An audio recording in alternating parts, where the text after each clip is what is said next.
국회에서는 사상 최초로 1조 원이 넘는 주한미군 방위비 분담금에 대한 비준 동의 절차를 앞두고 있는데요. 그런데 분담금 합의문을 보면 한반도 영토 밖에 있는 미군 항공기 수리 비용까지 우리가 부담하는 것으로 YTN 취재 결과 확인됐습니다. 주한미군이 쓰지도 않는 장비 수리비를 분담금으로 내는 건데 미국과 협상을 맺은 외교부도 문제점은 인식하고 있다고 뒤늦게 밝혔습니다. 차정윤 기자입니다.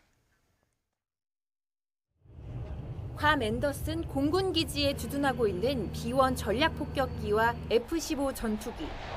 한미 연합훈련 등 군사훈련과 유사시에 한반도를 지원합니다. 그런데 이렇게 한반도 밖에 있는 미군 장비의 정비 비용까지 우리가 내는 것으로 드러났습니다. 괌이나 일본 오키나와의 미군 군용기 등 실질적으로 주한미군이 사용하지 않는 장비까지 방위비 분담금으로 수리해 준 겁니다. YTN이 입수한 자료를 보면 최근 5년 동안 정부가 지원한 역외 장비비의 정비 비용은 모두 954억 원, 해마다 191억 원이 빠져나간 셈입니다. 이처럼 영토 밖에 있는 군용기 수리비까지 우리나라가 부담하게 된 건 MB 정권 때 만들어진 부속합의서 조항 때문입니다. 지난 2009년에 체결된 방위비용 분담에 관한 한미 시행 합의서를 보면 대한민국 영토와 영해 밖에 배치돼 있지만 한미 연합작전에 우선 지원하는 미국 장비라면 방위비 분담 사업 범위에 포함시킨 겁니다. 주한미군이 사용하지도 않는 장비 수리비까지 우리가 내는 건 부당하다는 지적이 나옵니다.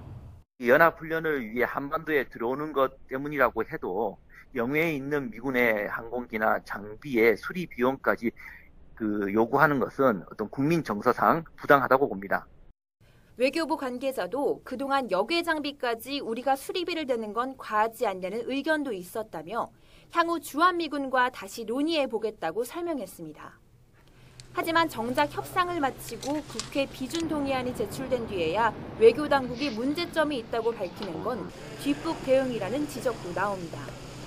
국회 외교통일위원회는 오늘 분담금 합의문에 대한 공청회를 거친 뒤 전체 회의에서 의결할 계획입니다.